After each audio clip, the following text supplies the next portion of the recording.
The white veil caught the dry Colorado wind like a wounded bird the moment Clara Ashford understood, standing before the altar with every soul in Ridgeway watching, that the man she was supposed to marry was never coming through that church door. The year was 1878, and the town of Ridgeway, Colorado, sat nestled at the foot of the San Juan Mountains like a jewel dropped carelessly into the wilderness. It was a genuine frontier town, the kind that had sprung up seemingly overnight when the silver mines started drawing men westward with promises that glittered brighter than reason. The main street was a broad strip of packed earth flanked by timber-framed buildings. The general store, the telegraph office, the saloon with its perpetually swinging doors, the livery stable, and the small white-painted church that Clara Ashford had spent the last 3 months dreaming about walking into as a bride. She had dreamed about it in the softest, most private corners of her heart. She had sewn pearl buttons onto the bodice of her dress herself, each one placed with the careful deliberateness of a woman who believed that beauty was worth the effort. Her dark auburn hair had been pinned and braided by her older sister Margot before dawn that morning, and the pale cream silk of her gown had been purchased from a catalog at great expense, an expense her father had made only because he loved her more than he loved practicality. The church held perhaps 60 people on its best Sunday, but today it held nearly every resident of Ridgeway, because weddings in small frontier towns were not private events. They were communal celebrations, and the marriage of Clara Ashford to Douglas Hale was meant to be the crowning social event of the spring season. Douglas was the son of Ridgeway's most prosperous merchant. His father owned the general store and a stake in one of the silver mines.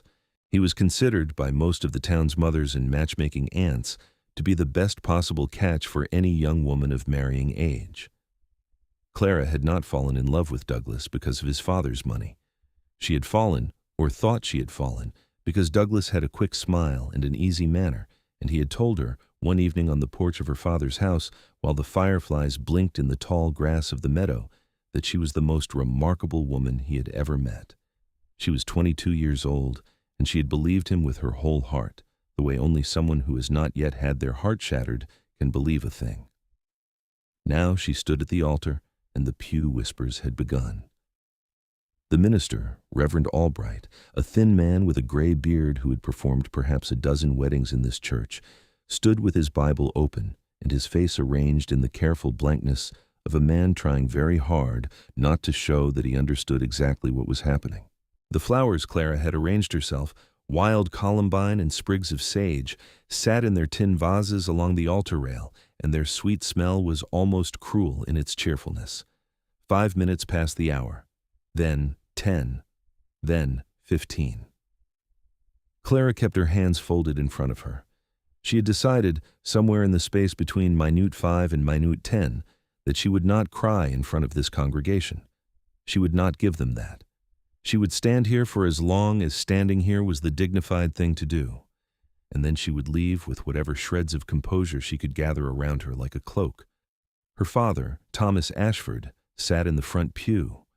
He was a barrel-chested man with a weathered face and honest eyes, a man who had come west 20 years ago with nothing but a mule and a stubborn refusal to give up, and had built a modest cattle ranch that was respected throughout the valley. He had liked Douglas Hale well enough, but now his jaw was set in a line that Clara recognized from childhood. It was the expression he wore when something had gone unforgivably wrong, and he was working out in his mind how to address it with the quiet, controlled anger of a decent man. Her sister Margot, seated beside their father, reached over and squeezed his hand. Margot was 25, 3 years older than Clara, and she had never trusted Douglas Hale. She had said so twice, in the gentle but firm way that older sisters reserve for warnings they hope will not be needed. Clara had not listened. She wished, standing at that altar, with the whole town watching and the wind rattling the church windows softly, that she had. At 20 minutes past the hour, a boy burst through the church doors. He was perhaps 12, gap-toothed and out of breath, and he stumbled to a stop in the aisle with the terrible, wide-eyed look of a child who has been given a message he does not understand, is going to break someone. "Miss Ashford," he said, his voice carrying clearly in the awful silence. "I got a note for you, miss. Mr. Hale gave it to me at the livery." Clara descended the 2 altar steps with a steadiness that she would not have believed she was capable of if someone had asked her about it later. She took the folded piece of paper from the boy's hand. She opened it. She read it. It said, "Clara, I am sorry. I cannot go through with it. I have ridden out. Please do not think too badly of me. I hope you will understand one day that this is better for us both. D." She read it twice. Then she folded it with precise, deliberate fingers and held it at her side. She looked out at the congregation. 60 pairs of eyes looked back at her with a mixture of pity, shock, and she could see it on some of the faces, the ones belonging to people who had always found her a little too independent, a little too outspoken for a frontier woman, a kind of grim satisfaction that pride had been humbled. "Eating." "It appears," Clara said, and her voice was steady and clear and would have made her mother proud if her mother had still been alive to hear it, "that there will be no wedding today. I thank you all for coming. Reverend Albright, I appreciate your time." And then she walked down the aisle of that church with her head up and the pearl buttons of her unworn wedding dress catching the light through the windows, and she pushed open the double doors and stepped out into the bright May morning of Ridgeway, Colorado. And the moment she was around the corner of the building and out of sight of everyone, she pressed her back against the white-painted boards and closed her eyes and allowed herself exactly 60 seconds of trembling. She counted them. All 60. Then she straightened her spine and walked to the hitching post where her horse, a sturdy roan mare named Scout, stood tethered. She untied the reins, gathered her silk skirts in one hand with no particular grace, and mounted. She did not know where she was going. She knew only that she was not going to stand in front of 60 people and receive their condolences, and she was not going to go home and sit in the house where she had sewn those pearl buttons by lamplight and cry until she was empty. She pointed Scout toward the mountain trail that wound up through the ponderosa pines above town. She rode. The trail was one she knew reasonably well, having ridden it a dozen times over the years when she needed to think or breathe or simply be somewhere that the noise of a frontier town could not reach her. It climbed steadily through stands of pine and aspen, the ground soft with the accumulated needles of many autumns, the air growing sharper and cleaner with every 100 feet of elevation. The San Juan Mountains in late May still wore patches of snow on their upper shoulders, and the streams that cut across the trail ran cold and clear with snowmelt. Clara rode without thinking, which was the only way she could ride just then without the thinking breaking her apart. She focused on the movement of Scout's steady, reliable body beneath her, on the sound of the hooves on the packed earth, on the smell of pine resin and cold water. She rode for perhaps an hour before the silk skirts became genuinely impractical, and the trail grew steep enough that she pulled Scout to a stop and dismounted. She walked the horse to a small stream and let her drink, and stood there herself, looking up through the canopy of pines at the fragment of blue sky visible above them, and thought about Douglas Hale with a clarity that was just beginning to cut its way through the shock. He was a coward. The note had made that plain enough. Not a cruel man, perhaps, or not deliberately cruel, but a coward of the most particular and damaging kind, the kind who cannot tell the truth until it is too late for the truth to be anything but a wound. He had not loved her enough to marry her, and he had not respected her enough to tell her that before she stood before 60 people in a white dress with pearl buttons, waiting. She was so deep in this cold, clear thinking that she did not hear the horse approaching until it was very close. She turned. The man who came down the mountain trail toward her on a big gray horse was not anyone she recognized from town. He was leading a pack mule loaded with traps and supplies, the kind of load a man carries when he's been a long time in the mountains. He was perhaps 27 or 28, with dark hair that fell past his collar in the manner of a man who has not had occasion to visit a barber in some months, and a jaw that carried several days of dark stubble. He was enormously broad through the shoulders, the kind of breadth that comes not from any deliberate effort, but from years of genuine physical work, felling timber, hauling traps, wrestling the mountain into cooperation. His forearms, where his flannel sleeves were rolled to the elbow, were corded with muscle. His hands on the reins were large and calloused.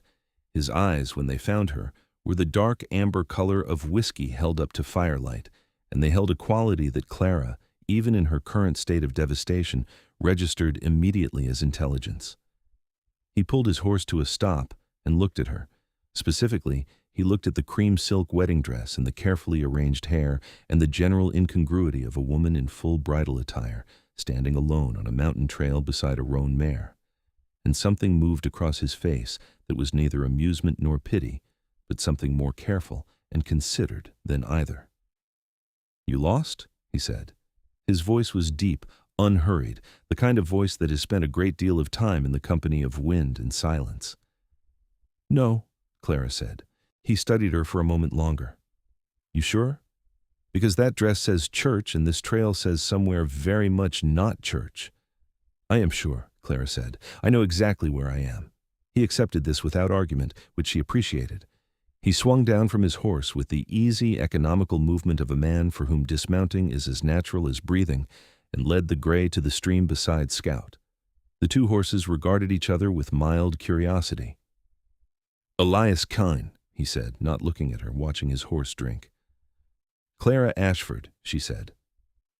A pause stretched between them, filled with the sound of water over stones and the distant percussion of a woodpecker in the pines above. "You heading back down to Ridgeway?" he asked. "Eventually," she said. He crouched by the stream and cupped water to his face, rubbing the trail dust from his skin with one large hand, and said nothing further. It occurred to Clara that he was not going to ask her why she was standing on a mountain trail in a wedding dress unaccompanied, and that the absence of that question was the kindest thing anyone had done for her all morning. "I was left at the altar," she said, because the silence was so comfortable and because saying it aloud to a stranger felt safer than saying it to anyone she knew. He looked at her then, not with pity, with something steadier than pity. "That's a sorry thing," he said. "Yes," she agreed. "It is." He stood, drying his hands on his trousers, and looked at her with those amber eyes for a moment that felt longer than it was. "You want to ride back?" he said. "I'm heading through Ridgeway anyway." She thought about it. The alternative was riding back alone, which she was perfectly capable of doing. But there was something about this man, this Elias Kane, with his mountain-quiet manner and his complete absence of morbid curiosity, that made the idea of riding beside him seem preferable to riding alone with her thoughts. "All right," she said. They rode back down the mountain trail in the late morning light, side by side where the trail was wide enough and in single file where it was not, and they did not speak very much. When they did speak, it was in the practical, matter-of-fact way of two people who are comfortable with silence, about the trail, about the pack mule's tendency to balk at creek crossings, about the way the aspens were budding later than usual this year because of the cold spring. None of it was significant conversation. All of it was kind. When Ridgeway came into view below them through the pines, Clara pulled Scout to a stop and looked at it for a moment, the scatter of buildings, the gleam of the church roof, the smoke rising from the smithy, and felt the weight of what waited there settle across her shoulders like a yoke. "I have to go back in there," she said. "Yes," Elias Kane agreed, simply, as if he understood exactly what that cost. "The whole town will have opinions," she said. "Towns usually do," he said. She looked at him. He was watching the town below with a calm, untroubled expression, as though the complexities of communal judgment were things he had observed from sufficient distance that they no longer had the power to disturb him. "Are you staying in Ridgeway?" she asked, and she was not entirely sure why she asked it. "A few days," he said. "I have furs to sell and supplies to buy." She nodded. They descended the last stretch of trail together, and when they rode into Ridgeway's main street, they rode in at the same time, side by side, and the people who were standing on the boardwalk turned to look. Clara Ashford, still in her wedding dress, riding beside a large, dark-haired mountain man she had clearly never been seen with before. She watched the expressions shift and recalculate, and she found that she did not particularly care. She lifted her chin and rode to her father's house. Thomas Ashford was on the porch when she arrived. He had shed his good coat and stood in his shirt sleeves with his arms crossed and his face wearing that controlled fury she had recognized in the church. He looked at Elias Kane without hostility, but with the careful assessment of a man who takes the measure of strangers as a matter of habit. "Clara," her father said. "I am all right, Papa," she said, dismounting. "Truly." He descended the porch steps and took her horse's reins and looked at her for a long moment, and whatever he saw in her face must have satisfied him that she was telling something close to the truth, because the set of his jaw eased slightly. She turned to Elias Kane. "Thank you," she said, "for the company." He touched the brim of his hat. "Miss Ashford," he said. And then he rode on down the street toward the livery, unhurried and straight-backed in the saddle, the pack mule ambling along behind him, and Clara watched him go for just a moment before following her father inside. The next week was one of the harder ones of Clara's life, though not in the way she might have anticipated. The grief of losing Douglas Hale was less significant than the grief of losing the future she had imagined, the house she had mentally furnished, the children she had quietly hoped for, the simple certainty of having a direction. What filled the space left by that future was not despair, but rather a cold, unsettled emptiness, like a room from which all the furniture has been removed without any plan for replacement. The town talked, as towns do. She heard the whispers at the general store and at the well. Most of them were sympathetic, at least outwardly, because the people of Ridgeway were not generally cruel. But sympathy dispensed in public is its own kind of humiliation, and Clara grew tired of the soft voices and the tilted heads and the expressions that said without words that this was a terrible thing, but perhaps not entirely surprising, given what some people had always suspected about Douglas Hale. Douglas himself did not return to Ridgeway for several weeks. When he eventually did return, she was told, he came back shamefaced and quiet, took up his position in his father's store, and avoided her entirely. This was, Clara thought, the one decent thing he had done in the whole affair. She had no desire to speak to him. She had said everything she needed to say to him in the letter she had written, and burned in the kitchen stove 3 days after the wedding that wasn't. A letter that contained, written in her clearest and most controlled handwriting, exactly what she thought of a man who could not muster the courage to speak an honest truth until it had caused the maximum possible damage. What surprised her, and what she did not entirely understand at first, was that she found herself thinking about Elias Kane. Not obsessively, not romantically, not yet. It was too soon for romance, and she was too proud to chase feelings that had no business existing so close to the wreckage of a different set of feelings. But she thought about him in the way you think about something that was unexpectedly good, the way you think about a meal that tasted better than you expected, or a piece of music that caught you off guard with its beauty. She thought about the quality of that silence on the mountain trail, the way he had not asked her questions, the amber steadiness of his eyes. She saw him again on the third day, at the general store. He was buying supplies with the efficient purposefulness of a man who knows exactly what he needs and has no interest in buying anything else, and she was there to purchase thread and flour.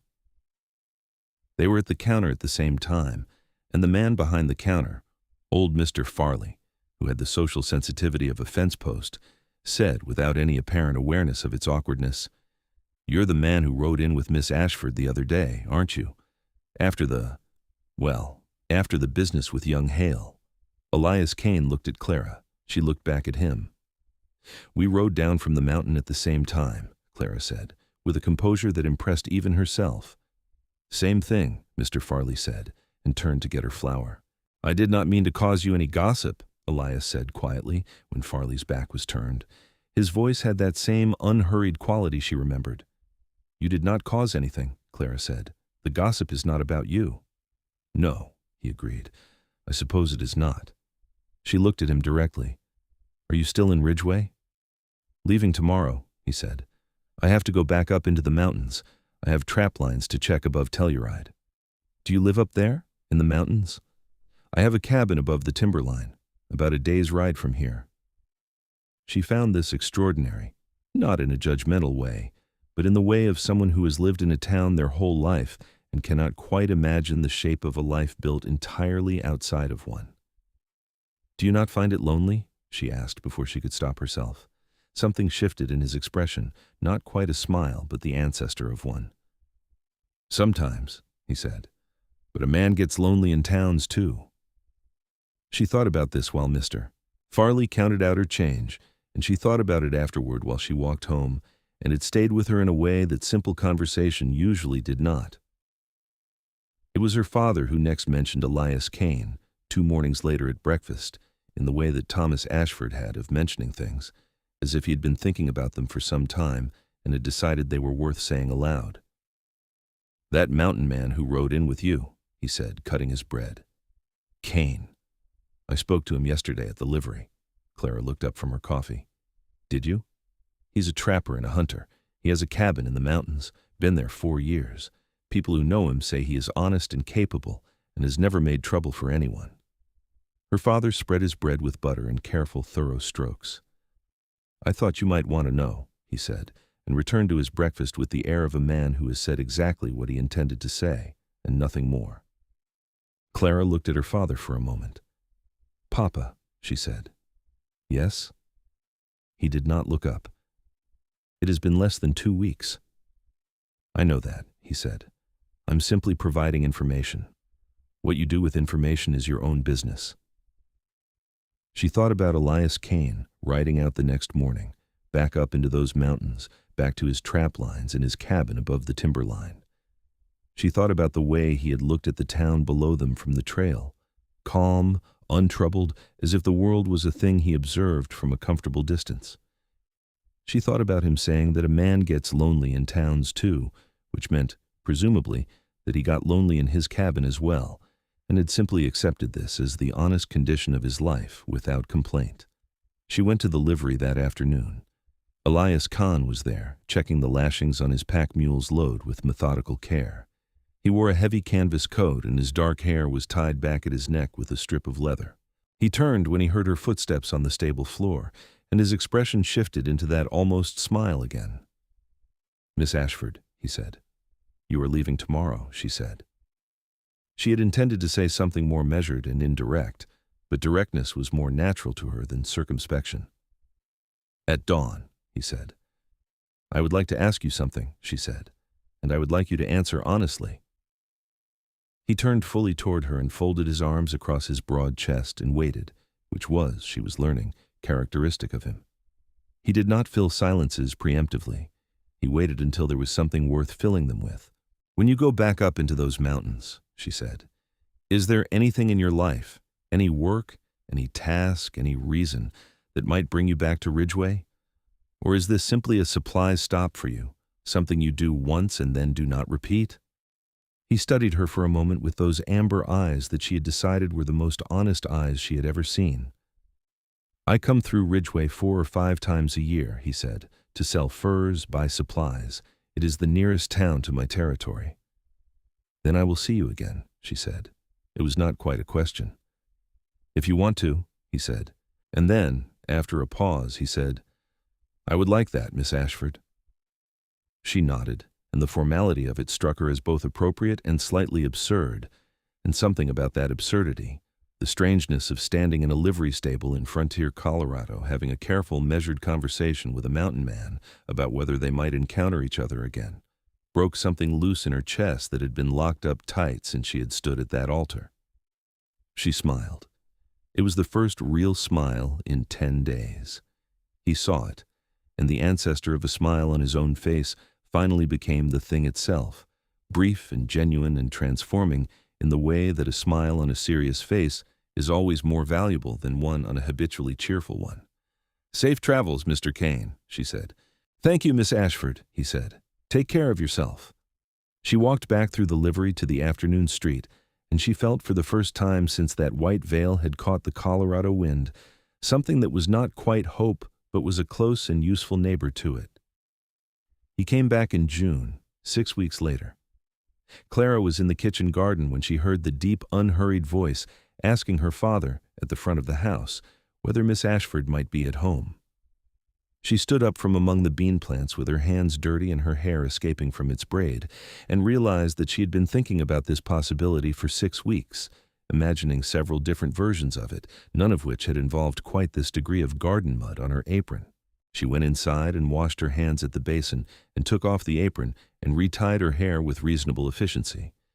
And then she went out to the porch, where her father was sitting with Elias Kane in the 2 rocking chairs, talking about mountain weather with the comfortable ease of 2 men who have found immediate common ground. Elias Khan stood when she came out. He had gotten a haircut since she last saw him, slightly, and his jaw was clean-shaven, which made him look simultaneously younger and more deliberate, as if he had made a decision about his appearance before coming here. He was wearing a clean shirt under his leather vest, the kind of clean that required recent effort, and the dark hair that was still longer than fashionable was combed back neatly. He had come to see her. He had made an effort. The realization moved through her quietly, like warm water. "Mr. Kane," she said. "Miss Ashford," he said. "I hope I am not interrupting." "You are rescuing me from the bean plants," she said, "which I appreciate." Her father rose from his rocker with the comfortable speed of a man who has somewhere else very important to be. "I will leave you young people to it," he said, with a complete absence of subtlety that Clara found both embarrassing and deeply endearing. He went inside, and the screen door banged behind him. Clara sat in her father's vacated rocking chair, and Elias took his again, and they talked for an hour in the long June afternoon while the light turned gold, and the cattle in the pasture moved slowly across the hillside, and the smell of supper came from the kitchen window. They talked about the mountains, about trapping, about the silver mines and what they were doing to the valley, about books. He had a small collection of them in his cabin, she discovered, and had read considerably more widely than his occupation might suggest. He had grown up in Virginia, the son of a cabinet maker, had come west at 19, and had spent 8 years moving gradually higher into the mountains, as if pulled there by some internal compass she recognized without being able to name. "Were you always like this?" she asked. "Mountain-facing, I mean, even as a boy in Virginia?" He thought about it seriously, the way he thought about everything. "My father's shop was in a valley," he said. "Mountains were visible from it, but you had to look up. I spent a lot of time looking up." "And when you got to the mountains, did they match what you had expected?" "No," he said. "They were harder and better than I expected. Most things worth having are." She looked at him. The evening light was laying long shadows across the porch boards, and somewhere in the elm tree by the gate, a meadowlark was performing its last complicated solo of the day, and Elias Kane was sitting in a rocking chair on her father's porch, looking at her with the direct, calm attention he gave to everything. And Clara Ashford felt her heart do something it had not done in a very long time, and possibly had never done quite this way. It turned over, slowly, the way a boat turns in a current, finding a new direction. She looked away from him at the meadow. "I owe you an apology," she said. He looked surprised. "For what?" "For telling you, a perfect stranger, that I had been left at the altar, that first morning on the trail. It was not the conversation I would normally open with." "You were not talking to me like I was a stranger," he said. "You were talking to the mountain. I happened to be there."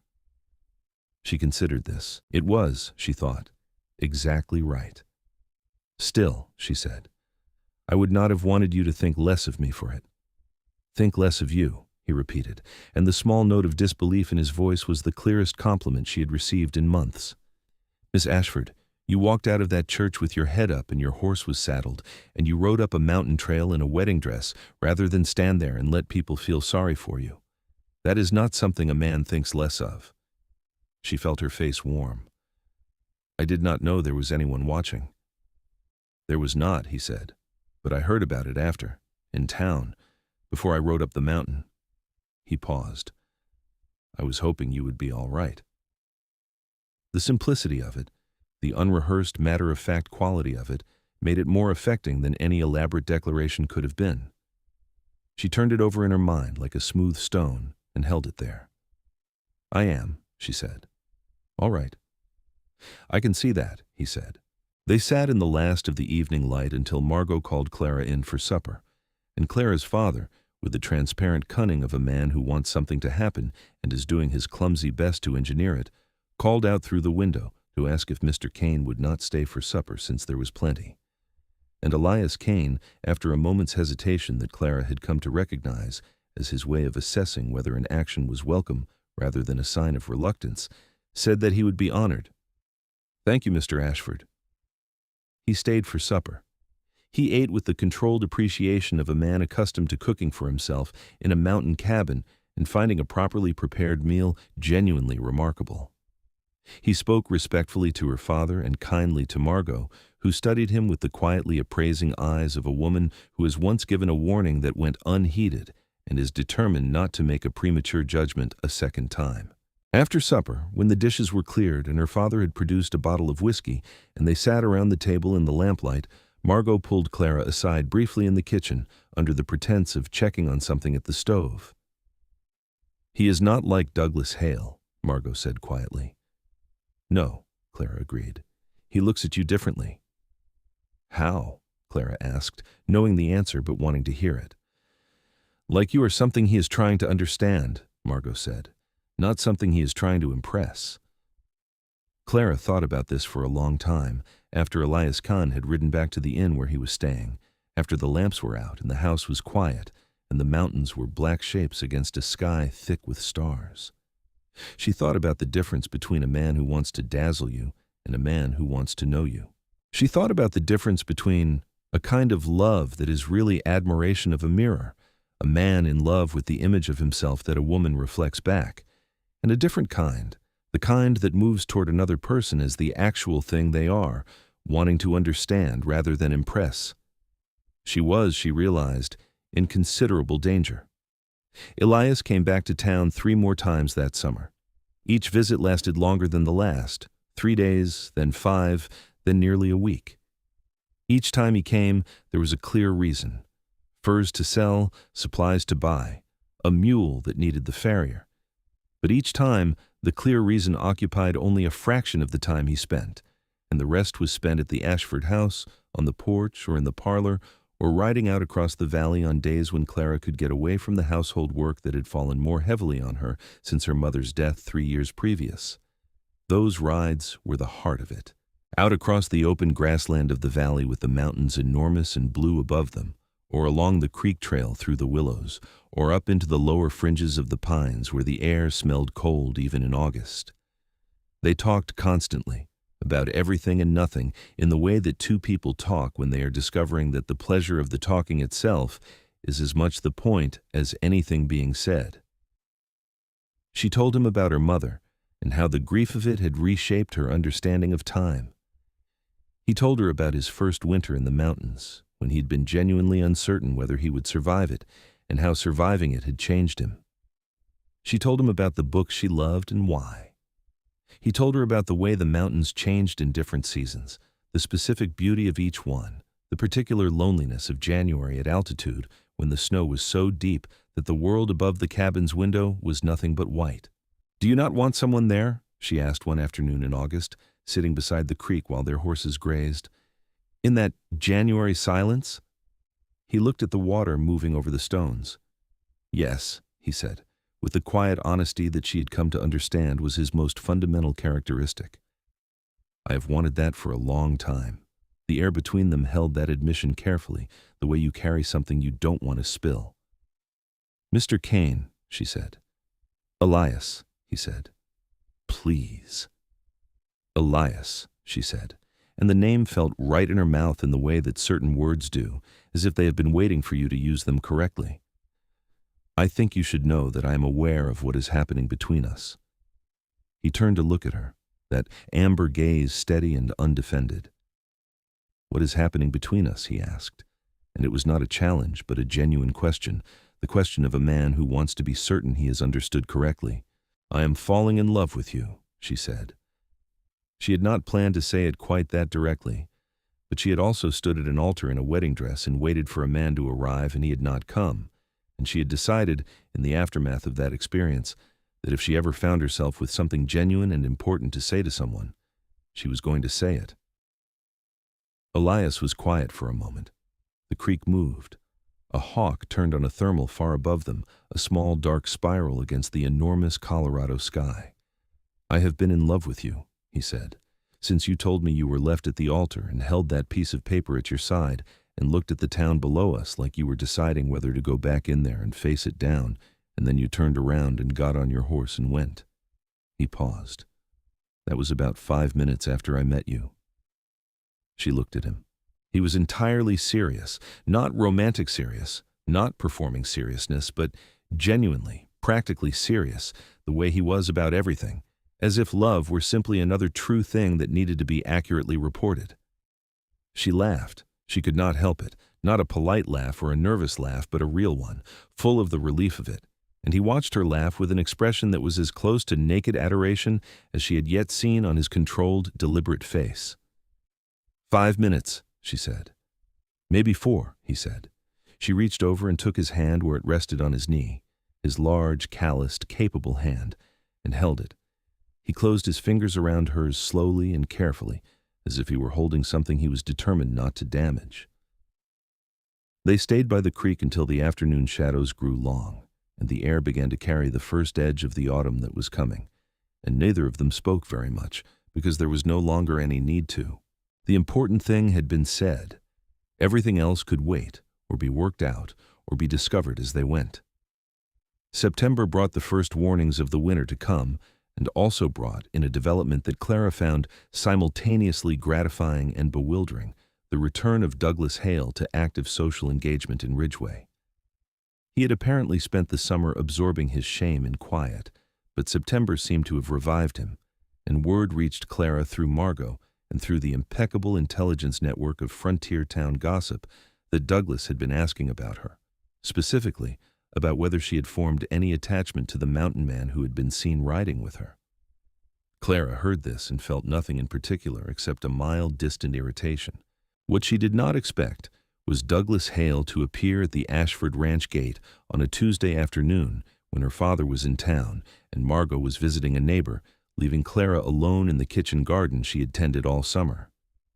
She heard the horse and looked up and saw him dismounting at the gate, and she straightened among the late squash plants and waited with her trowel in her hand and her expression carefully neutral.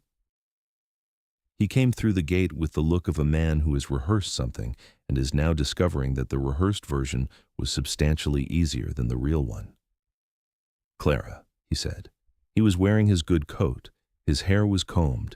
He looked, she noticed dispassionately, exactly as he had always looked, handsome in the unremarkable way of a man whose looks have never required anything of him. "Douglas," she said. She did not move toward him. He stopped a few feet from the garden fence and turned his hat in his hands in a gesture she recognized from courtship, the nervous display of a man presenting his sincerity, and something about seeing it now, here, with everything that had happened between then and now, made her deeply, thoroughly tired. "I wanted to apologize," he said. "I wanted to do it properly, in person." "All right," she said. "What I did was wrong," he said. "I know that. I was afraid. I had convinced myself that marriage would be, that I was not ready, that it was—" He stopped. "It does not matter. The reasons do not matter. What matters is that I hurt you badly, and I'm sorry for it." She considered him for a moment. He was sincere, she believed. The apology was genuine enough, the product of a long summer's worth of shame. But sincerity, she had come to understand, was not the same as courage, and an apology offered this late was a tidy ending for him far more than it was anything useful for her. "I accept your apology, Douglas," she said. "Genuinely. I do not wish you ill." Something in his face shifted. Hope, she thought, and she moved to close it before it could open any further. "But I am not the same person who stood at that altar," she said, "and I do not want what I would have settled for then. So if you came to ask whether there is any road back, the answer is no. And if you came only to apologize, I have received it, and you can go with a clear conscience." He stood there for a moment, still turning his hat, and she saw him absorb this, and she felt, cleanly and finally, the last thread of what she had once felt for him snap. Not with anger, just cleanly, like a cord cut with a sharp knife. "Good afternoon, Douglas," she said, and turned back to her squash plants.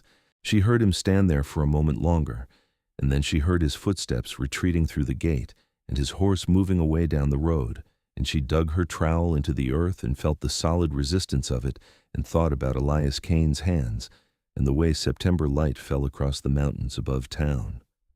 She felt entirely free. Elias came to Ridgeway in the last week of September, earlier than she had expected him. He came in on the mountain trail at mid-morning, and he went first to the livery and then to the Ashford Ranch, and Clara saw him coming from the kitchen window and went out to meet him at the gate with her heart doing that slow turning thing it did whenever she saw him now. He dismounted and tied his horse and came through the gate, and she was trying to read his expression, which was, as always, controlled, but today there was something different running beneath it, something she had not seen before in quite this form, a purposefulness, a decision already made. "Clara," he said, and her name in his mouth was its own kind of declaration. "You are early," she said. "I was not expecting you until October." "I know," he said. He stood in front of her in the autumn morning light, big and straight and certain, wearing his good flannel shirt and the leather vest and the dark hair combed back from his face, and he was looking at her with all that amber steadiness, focused on her with an intensity that made her breath very slightly shorter. "I've been doing a great deal of thinking," he said, "up in that cabin." "January thinking?" she asked. "All the months thinking," he said. "But yes, January especially when it comes." He paused. "Clara, I have spent 8 years building a life in those mountains that I thought was sufficient. It had everything I thought I needed. Quiet, work, enough beauty to sustain a man if he is not asking too much of himself." He stopped. "And then I met you on a mountain trail, and I discovered that I had been asking too little of myself." She was very still. The morning was quiet around them, the rustle of wind in the cottonwoods, the sound of cattle, the distant bell of the church calling someone to something. "I want to ask you to marry me," he said. "I want to ask you knowing that it is soon, and knowing that you have been through something that makes that word complicated, and knowing that you are fully capable of saying no, and that no would not end anything between us. It would only mean more time. But I have thought about this for 3 months, and every time I think about it, the answer is the same. So I am asking." She looked at him for a long time.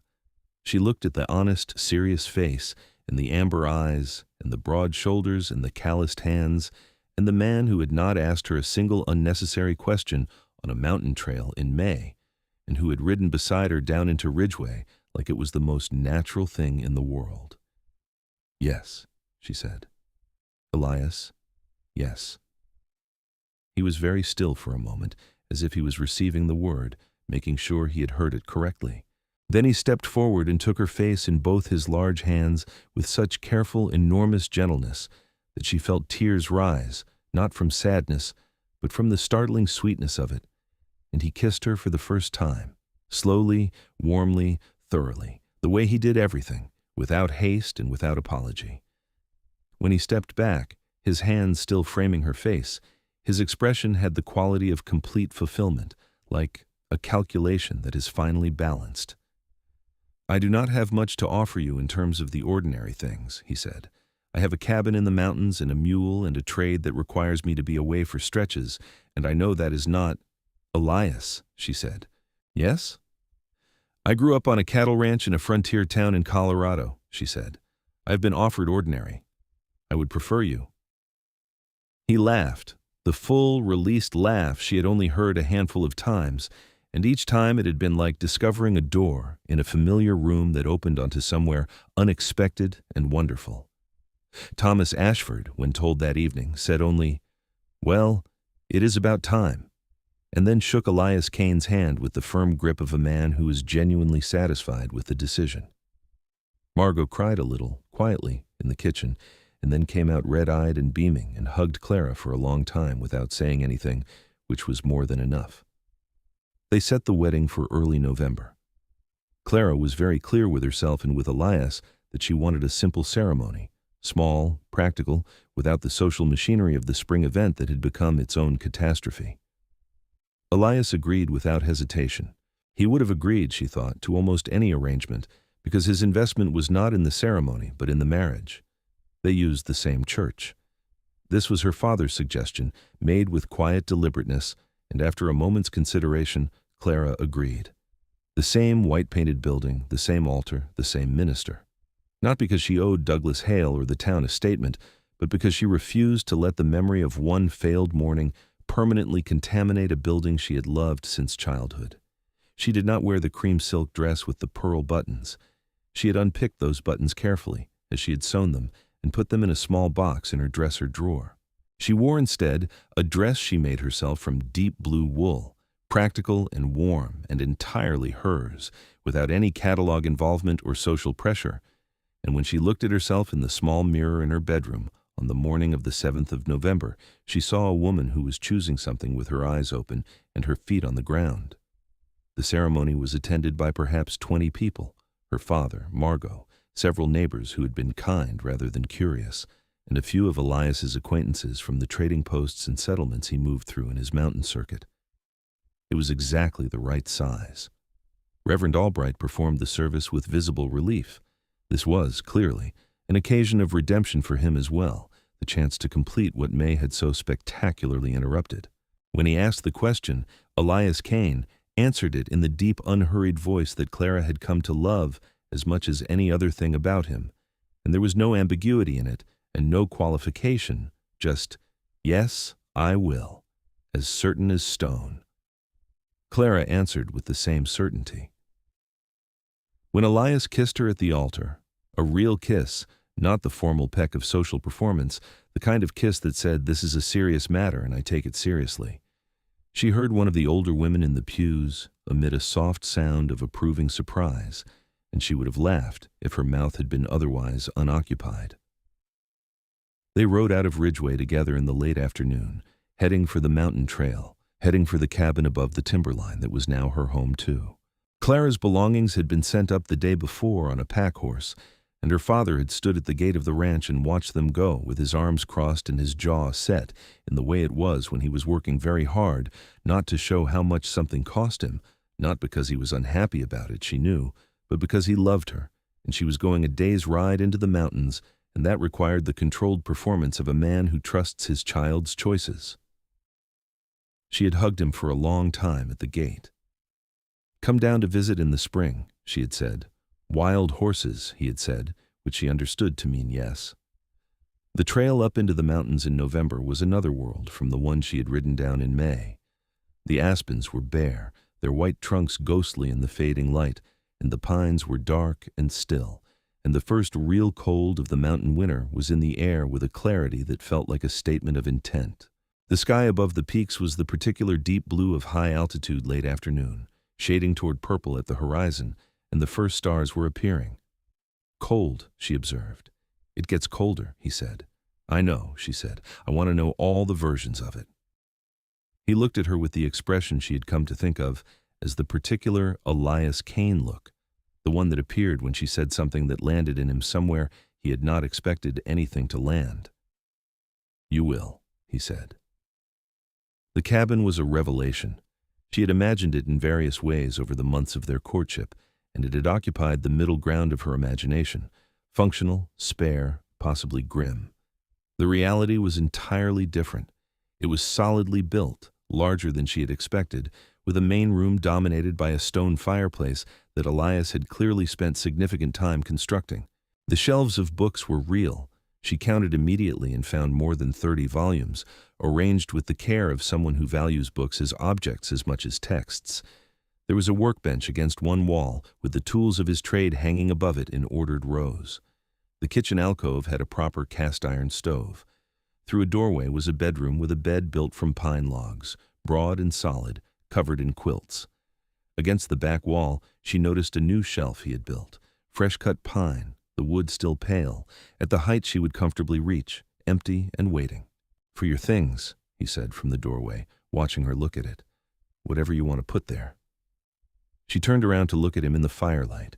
He had lit the fire when they came in with the practiced efficiency of long habit, and he was leaning against the doorframe with his arms crossed and that amber gaze on her with its familiar combination of certainty and care, and the cabin was warm from the fire, and outside the November mountains were going to dark and cold, and they were here together in this solid, good-built room, and the feeling that rose in her was so complete and uncomplicated that she needed a moment simply to hold it. "I love it," she said. "I love you." "I know," he said. And then, because he was Elias Kane and sincerity was his native language, he added, "I love you. I will love you all my life." The winter came in earnest in December. It was, Elias had warned her, the hardest one in 4 years. Snow fell and kept falling, and the world above the cabin window was indeed, as he had described it, nothing but white. The mountains vanished behind their own weather, and the cabin was an island in a sea of snow and silence, and Clara found, to her own deep surprise, that she did not find it lonely. She found it extraordinarily, specifically good. She had brought books of her own, 8 of them, which now occupied the pale pine shelf he had made for her, alongside her sewing kit and a small china figurine that had been her mother's. She had her writing materials. She cooked on the cast-iron stove and discovered that she was better at high-altitude baking than anyone had any right to predict. She helped with the trap lines when the weather permitted, learning the rhythm of Elias's work with the practical curiosity of someone who has always been more interested in how things are done than in maintaining any pretense that some work is unsuitable for women. She learned to snowshoe. She learned to read the specific language of the mountain sky that told Elias whether a storm was coming and how severe. She learned to split firewood, not well at first and then better, though Elias continued to do most of it because he was considerably larger and it was considerably faster that way. She read aloud to him in the evenings, and he listened with the same quality of focused attention he gave to everything. And sometimes he fell asleep in his chair by the fire with a book on his chest, and the line of his jaw relaxed into an expression that she thought was probably the truest face of him, the face that existed when nothing needed to be performed for anyone. She loved him so thoroughly it sometimes startled her.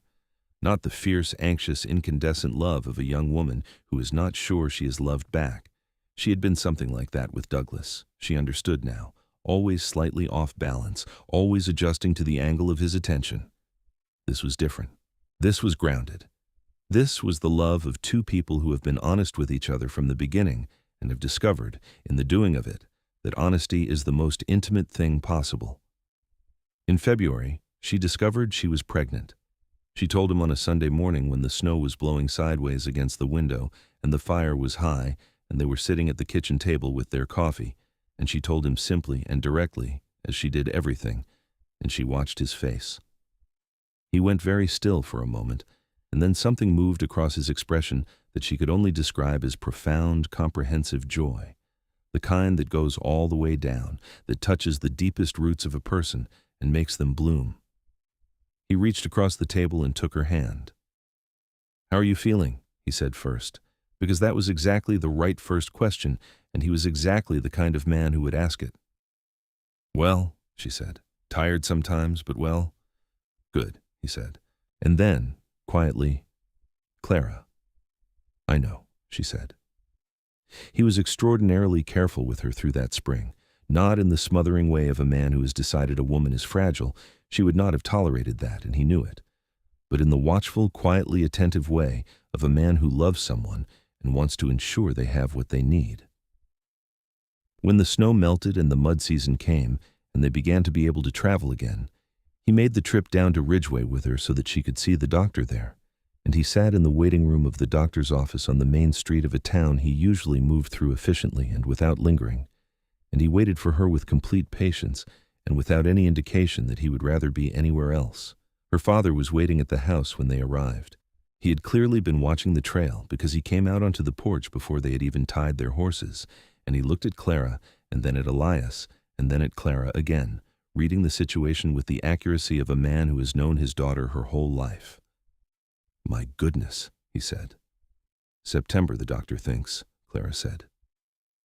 Thomas Ashford sat down heavily in his porch rocker, which was not his usual response to anything, and looked at the mountains for a moment. Then he got up and shook Elias's hand and hugged Clara carefully and went inside without saying anything further, and through the kitchen window they could hear him telling Margot, who was visiting, and then they heard Margot make the sound she made when something was too much to contain quietly.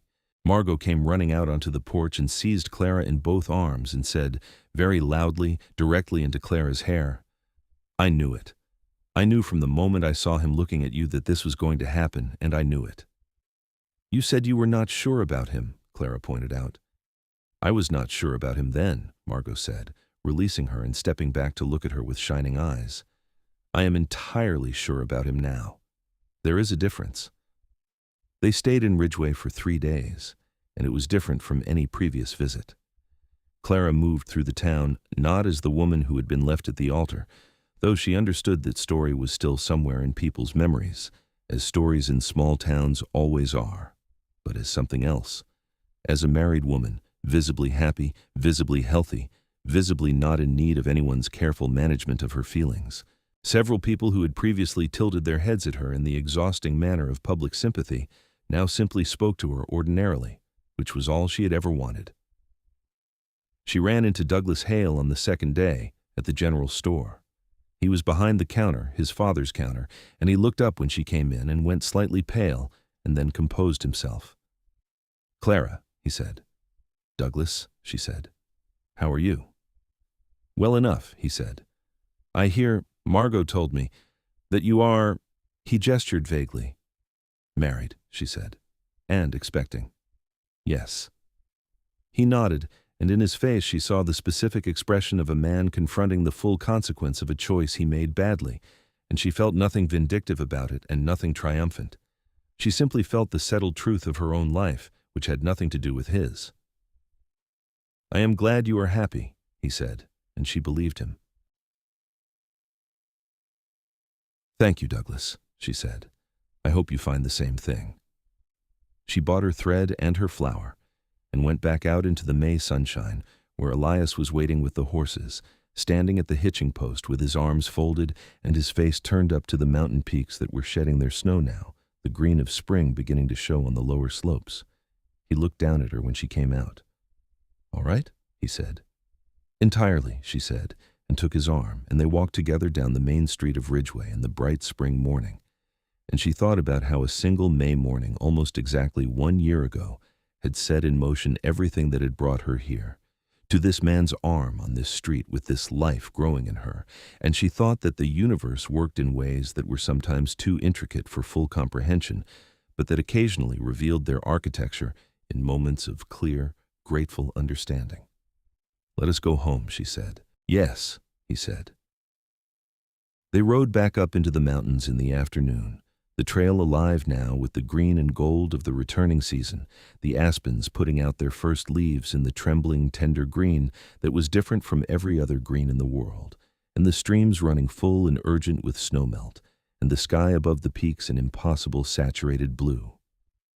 Home was the cabin, their cabin, the fire, the bookshelves, the pine log bed with its quilts, the pale wood shelf he had made for her that was now full. The trap lines in winter, the garden plot in summer. She had convinced him to clear a south-facing slope near the cabin for a kitchen garden, and he had done it with the same methodical thoroughness he brought to everything, and the soil had proved extraordinary, dark and rich, and the things she planted in it had grown with an enthusiasm that seemed disproportionate. The mountains in all their seasons, the particular January silence, which she had now experienced and found to be exactly as he had described it, hard and beautiful, and better for not being endured alone. The sun was born in September, as the doctor had predicted, on a day when the aspens were just beginning to turn, and the first yellow leaves were drifting down through the late afternoon light.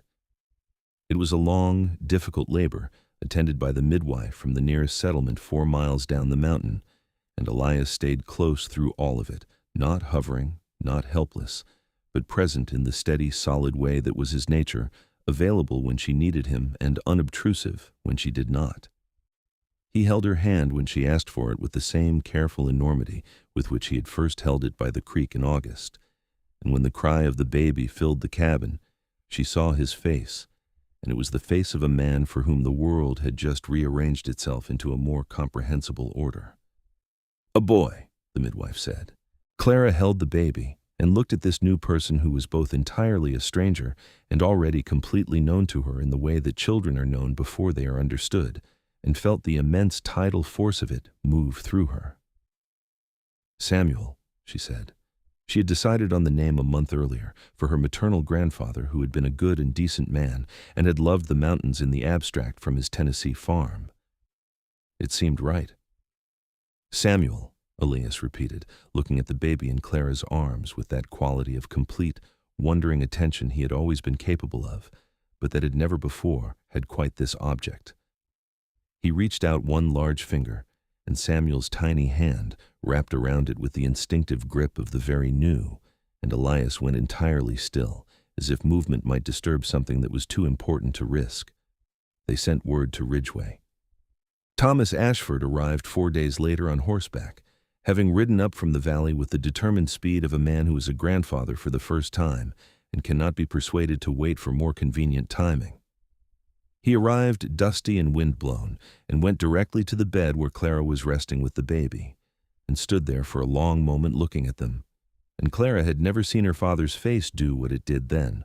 Something opened in it that she had not known was closed, something that had been shut up since her mother died, and his eyes were very bright. "He looks like your mother," he said. "He has Elias's hands," Clara said. "He can have both," Thomas said, and bent to kiss her forehead, and then straightened and went to find Elias and shake his hand with the grip of a man who is communicating something that goes deeper than words. Margot came up 2 weeks later and stayed for a month, which was entirely practical and enormously welcome. She and Clara spent long evenings by the fire, while Elias worked at the bench or read, and they talked as sisters do when time has been limited by geography, with the accumulated momentum of everything that had been saved up. Margot had her own news. A schoolteacher who had come to Ridgeway in the spring, a quiet and genuinely kind man named Edward, who had apparently been conducting a careful and earnest courtship all summer. "How careful?" Clara asked. "He has asked permission to walk with me 3 separate times," Margot said, "and each time he has brought me flowers from the fields, not the same flowers twice, which suggests he's paying attention." "That's a man worth paying attention to in return," Clara said. "Yes," Margot said, with the particular smile of someone who has already decided but enjoys the conversation. "I think so, too." Samuel grew with the same determination that the garden grew, stubbornly and enthusiastically, as if the mountain air had decided to cooperate with him specifically. By his first autumn, he was pulling himself upright on everything in reach, and by his second spring, he was walking with the lurch and recover gait of a toddler who has not yet negotiated a peace with gravity. He was a serious-faced child, given to long periods of concentrated observation that Clara recognized as his father's quality, and long bursts of sudden, delighted laughter that she recognized as her own. Elias was with him constantly when he was in the cabin, which was increasingly often as the years moved forward, and the trap lines gradually gave way to other ventures, a guide business, leading hunting parties from the east up into the mountains for the elk and the bear, which proved both more lucrative and less isolated than trapping alone. He had a natural authority in the mountains that men from elsewhere recognized immediately, and his reputation spread. And by the time Samuel was 2 years old, there was enough guide work through the summer months that the lean winters of the trapping years were a memory. The cabin expanded. Elias built a second room in the summer of 1880 when Clara was carrying their second child, working in the long mountain evenings with the focused energy of a man who has a practical purpose and is satisfied by the accomplishment of it. Clara helped where she could, handing him tools and holding boards and offering opinions on the placement of windows, and he took her opinions seriously, which she had long since come to understand was characteristic of him and was also, in the world of 1880 in the American West, not something every woman could say of her husband. The second child was a girl. They named her Eliza, a combination of Elias and Clara that Clara had suggested one evening by the fire, and Elias had accepted with the expression of a man who has been given something better than he would have thought to ask for. Eliza came into the world in a March snowstorm with a velocity and volume of opinion that suggested she intended to make her presence felt from the outset, and she did not disappoint. She was dark-haired like her father and had her mother's green eyes and a character that seemed to combine the best of both and then add something entirely its own, a fierce, bright curiosity about the world that had both her parents laughing and occasionally worn down to their foundations. Life on the mountain settled into the best kind of rhythm, the kind that has enough routine to be restful and enough variation to be interesting. The seasons were the structure of it, and the people were the substance of it, and each year added depth to both. Clara wrote letters, to her father, to Margot and Edward, who were married in the spring of 1881 in a ceremony in the Ridgeway church that was a good deal better attended than any ceremony had a right to be in a frontier town that size, and to several of the people she had remained friendly with in town. She also, in the privacy of the long winter evenings, wrote other things. She had begun keeping a journal in her first winter on the mountain, initially as a practical record of weather and provisions, and gradually it had expanded into something more complicated and more honest. Observations, thoughts, stories half-formed and then refined. In the winter of 1882, she showed Elias some pages of it, tentatively, and he read them in the careful way he read everything, and looked up at her afterward with an expression she could not quite read. "These are good," he said. "These are very good." "They are just private writing," she said. "They do not read like just private writing," he said. "They read like something worth sharing." She thought about that for a long time. The idea of sharing it, of any of it going beyond the mountain, beyond the two of them, was enormous and frightening in the way that things which matter are always enormous and frightening. But Elias had a quality of accurate assessment that she trusted more than her own tendency to undervalue herself, and so she thought about it. In the spring of 1883, when a visiting publisher from Denver came through Ridgeway on his way into the mountains for a hunting expedition with Elias as his guide, Clara met him at the dinner her father hosted at the ranch. She brought 3 pages of her writing folded in her pocket, and at the end of the evening, in the small, terrifying act of self-belief that Elias had quietly and persistently encouraged for years, she gave them to the publisher and asked if he would read them. He read them before breakfast the next morning and came to find her at the ranch to tell her he would like to see more. The story of that particular development, of the small but genuine and respected collection of essays and stories about mountain life in the San Juan Range that Clara Kane eventually published through a Denver press, which caused a brief and pleasant sensation in the literary circles of Colorado Territory, and earned her a correspondence with several writers east of the Mississippi, is a different story from this one. It belongs to later years, to the woman she continued to become. But it begins here, on this mountain, in this cabin, in this life she had built from the ruins of a single humiliating morning in a white dress with pearl buttons. The summer of 1883 brought, along with the publisher and the 3 pages and the beginning of that larger story, one final piece of unfinished business. Not dramatic business, not the kind that makes a noise, the quiet, conclusive kind. Douglas Hale left Ridgeway. He had been there all this time, behind his father's counter, living the life he had stayed for at the cost of leaving her, and apparently he had spent 5 years discovering that it was not the life he wanted either. He went west, further west, California, Clara heard through Margot, and she wished him, genuinely and without any residue of old feeling, the best possible version of whatever he found there. The person who had been left at an altar 5 years ago, and who had ridden up a mountain trail in a wedding dress rather than stand and be pitied, was so distant from the person who received this news that they might as well have been different women. She sat on the porch of the cabin in the August evening with Samuel, who was 4 years old and conducting a detailed examination of a beetle on the porch board, and Eliza, who was 3 and asleep in Clara's arms with the complete unconscious trust of a small child who has never had any reason to believe the world is unsafe. And she thought briefly about that May morning in 1878, the white veil in the wind, the note folded in her hand, the 60 seconds of trembling around the corner of the church, and felt for it the gentle, rueful compassion one feels for past selves who did not yet know how things would turn out. Elias came out of the cabin with 2 cups of coffee and sat beside her on the bench he had built and set facing east so that they could watch the mountains turn color at sunset, which they did every evening of their lives on that mountain with a fidelity that never became ordinary, always arriving as if for the first time. He handed her a cup and looked at Samuel and the beetle, and then at sleeping Eliza, and then at Clara, and the amber eyes were warm and unhurried and certain, the eyes of a man who is exactly where he intends to be. "You are thinking about something," he said. "I was thinking about 5 years ago," she said, "about standing at an altar waiting for someone who was not coming." He was quiet for a moment.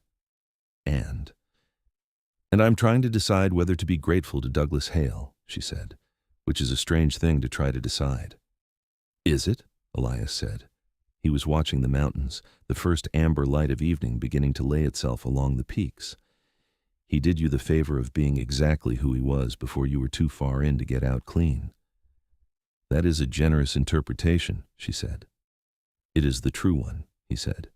He was a coward, and he showed you that before he had the chance to make you smaller, trying to live alongside it. She looked at him.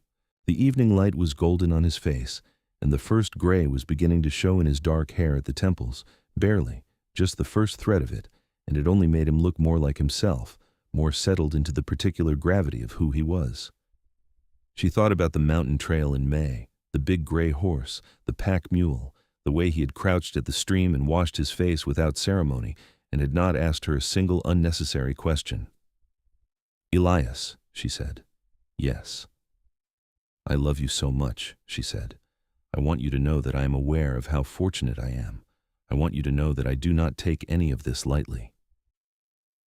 He turned from the mountains to look at her, and in his face was everything.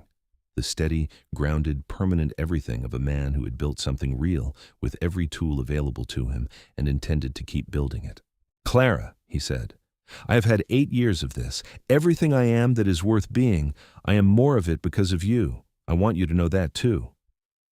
Samuel looked up from the beetle. "Mama," he said with the conversational non-sequitur of a 4-year-old, "the beetle is going under the board." "Let it go," Clara said. "It has somewhere to be." Samuel watched the beetle disappear with the philosophical acceptance of a mountain child accustomed to the independent purposes of small creatures, and then turned to look at his father. "Papa," he said, "tomorrow can we go to the upper creek?" "In the morning," Elias said, "if you are up before the sun." Samuel took this as settled and returned to contemplating the beetle's absence. Eliza stirred against Clara's arm, made a small sound of continued sleep, and settled again. The mountains caught the last full hour of light and turned gold and then orange, and then, at the very edge of it, a deep and perfect rose. They sat there together, the 4 of them on the bench facing east, until the colors faded and the stars came out, not slowly, as they do in the lower elevations where there's enough ambient light to obscure them, but all at once, urgently, flooding the mountain sky from horizon to horizon with a density that always felt like revelation, the universe reminding those who were paying attention that the ordinary world is a very small part of what is actually there. Clara leaned against Elias's shoulder. He put his arm around her. Inside the cabin, the fire was banked and warm, and the bookshelves held their combined collections, hers and his, grown over 6 years into a library that would have impressed a far larger establishment.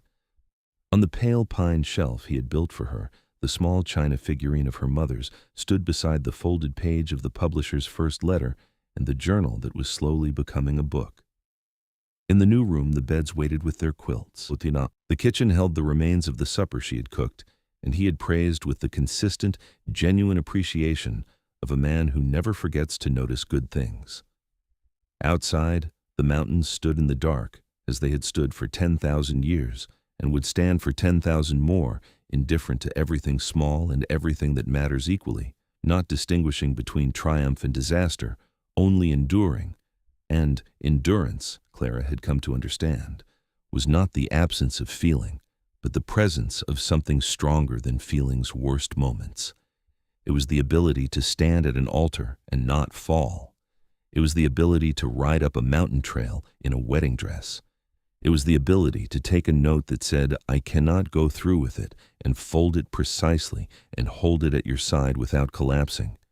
It was the ability to ride back down, to face the town, to face the aftermath, to walk into the general store and run into the man who had done the folding and feel nothing except the settled truth of your own life, which had nothing to do with his and everything to do with the man beside you on the bench with his arm around your shoulders and his amber eyes on the stars. 2 years after that evening on the bench, in the summer of 1885, when Clara was 30 and Elias was 34, when Samuel was 6 and had learned to read with his father's focused attention and his mother's love of language, when Eliza was 5 and had declared with complete certainty that she intended to learn to track animals like her father and write books like her mother simultaneously, Clara published her first collection. It was printed in Denver, and it sold through 3 small printings in the first year. It was reviewed in the Denver paper with language that made her father cut the review from the paper and carry it folded in his breast pocket to show everyone he encountered. It contained, among other things, the story of a morning in May 1878, told from the perspective of a mountain trail, and the strange gift of a chance encounter with a stranger who asked no unnecessary questions. She had shown it to Elias before sending it to the publisher. He read it at the kitchen table on a winter morning with Samuel asleep in the next room and Eliza at her father's knee drawing horses on a scrap of brown paper. And when he finished reading it, he sat with the pages in his hands for a moment and did not say anything. "It is all right if you would rather I not publish it," she said. He looked up at her. His expression was the one she knew best, the one that had everything in it at once. "Publish it," he said, "every word of it." She did. The last thing that needed settling settled itself in the fall of 1885, when Thomas Ashford, who had been showing his years more clearly since the previous winter, rode up to the cabin for what turned out to be his final visit before the health that had sustained him through a Western life began to fail in earnest. He sat on the bench facing east with his son-in-law and watched the mountains turn gold and said, with the directness of a man who does not have unlimited time and knows it, "You have done well, Elias." "I have been given a great deal to work with, sir," Elias said. Thomas looked at him steadily. "My daughter is not raw material," he said. "She has always been exactly who she is. What I mean is that you saw it. You saw it from the beginning, and you never tried to change any part of it." "Why would I?" Elias said, and his voice was genuinely puzzled, as if the question had no sensible answer, which of course it did not.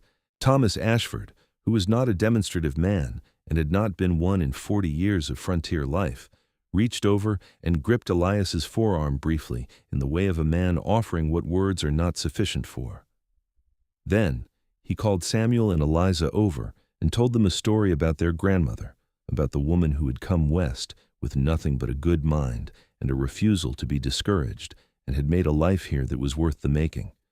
And the children sat on either side of him in the October afternoon and listened, and Clara stood in the cabin doorway and listened too, and the mountains were golden and enormous behind them all, and the life they had built together was present in every detail, in every corner of that clearing, in every face of everyone she loved. Thomas Ashford died the following spring, peacefully and surrounded, and they brought him up the mountain in the early May sunshine and put him beside Clara's mother in the churchyard at Ridgeway, and stood at the graveside, the whole family, Clara and Elias, Samuel aged 7 and Eliza aged 6, Margot and Edward, who had 2 small children of their own now, and said what needed to be said. And then Clara put a bunch of wild columbine on the stone and held Elias's hand for a moment without speaking. He held hers back. He always held hers back. That had not changed in 8 years, and she did not expect it to change in the 80 that followed if they were given them. On the ride back up the mountain, with the children ahead of them on the trail and the aspens in their first full spring leaf, the same trembling tender green she had first ridden through with him, Clara thought about everything the mountain had given her, not abstractly, but specifically in the way she thought about everything, counting the real things.